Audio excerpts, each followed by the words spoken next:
Hey guys, welcome back.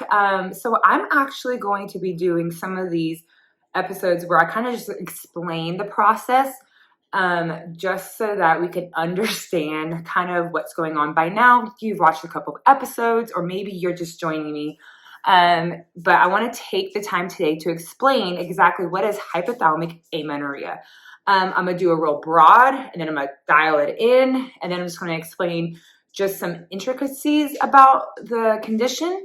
And then we'll just kind of go from there. So basically, hypothalamic amenorrhea is where a woman's reproductive system shuts off. The issue with that is not only is it the reproductive system, but it's how we make hormones.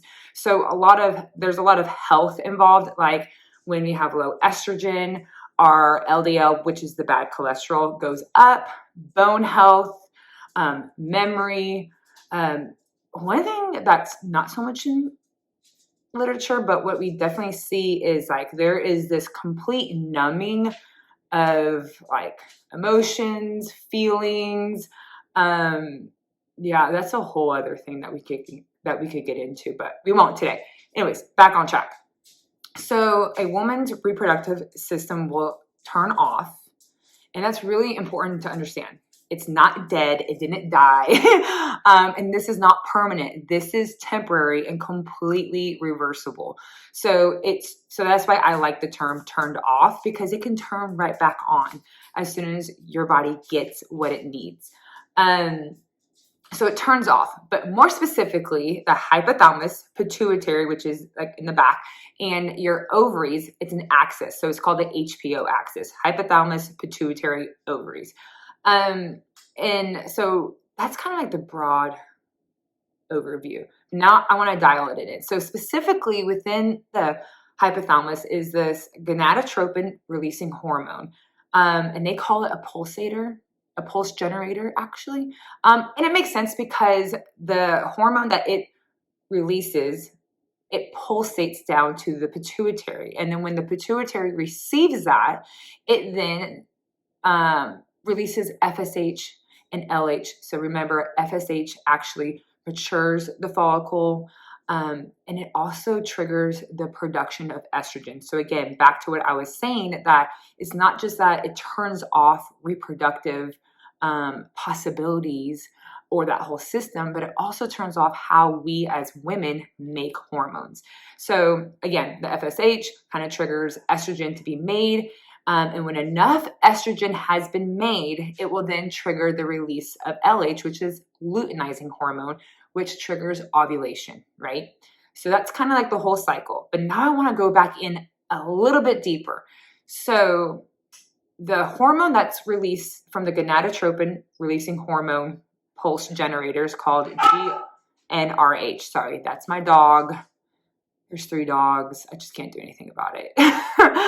And that hormone, so it's not just like, oh, we made enough GnRH. Yeah, GnRH. It's that the frequency that it's being released or pulsated is critical, right? So you can't just like make it one time and everything's okay, right? But that hormone is also directly related to LH, which is the luteinizing hormone, which is needed for ovulation, right? Hence why this can't just be a one and done. It has to be cyclical. It has to be frequent. It has to be a strong enough pulse in order for the system to turn back on. And system, I mean the HPO axis. So I've kind of described the little areas within that. The last thing I kind of really want to touch is that the gonadotropin releasing hormone pulse generator, right, in the hypothalamus. How does it get the message to turn on normally, like whenever you don't have HA? Well, ironically, your body's nutritional status is sent to the hypothalamus, to that specific part, and kind of like gives it the daily report. Now, this isn't just did you have enough micronutrients, which sometimes that is part of the problem, but it tends to be how much energy is available, right? So calories. Sorry guys, I had to put my dogs up. They're just wild. They're just wild. Anyways, back to what I was saying. And so that kind of gets down into the energy availability, or what's now being known as low energy availability or reduced energy availability.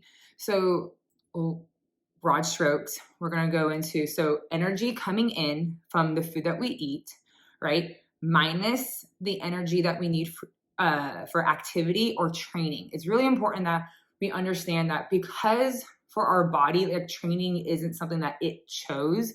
We chose it. Like, we chose to train, or we chose to go walk, or we chose to chase after kids, all these things. The energy that's going to be coming in is always going to prioritize that. And it's not going to prioritize the things that are optional, right? Like reproduction.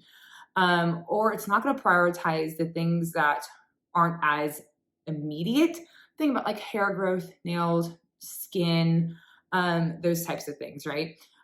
So getting back to what I was saying, so it's energy coming in minus the energy that is used for movement, and that includes training. And what's left over is the energy availability. Now, if there is not enough left over, then obviously like the HPO access gets shut down, right? Or if we have a little bit, that's where you we'll find people in limbo when it comes to quasi recovery is, yeah, I have a little bit of energy left over, and I'm seeing some positive signs, but I don't have my cycle back, and it's simply because we just don't have enough to push us over that threshold. So I know I had a lot of interruptions. Dogs. If it's not the dogs, then it's Nuggy, my little one. I mean, so I can't wait for a completely quiet time to get these videos done, or else they're just never going to get done. So I hope that you learned some things, and if you have any questions, just post them below.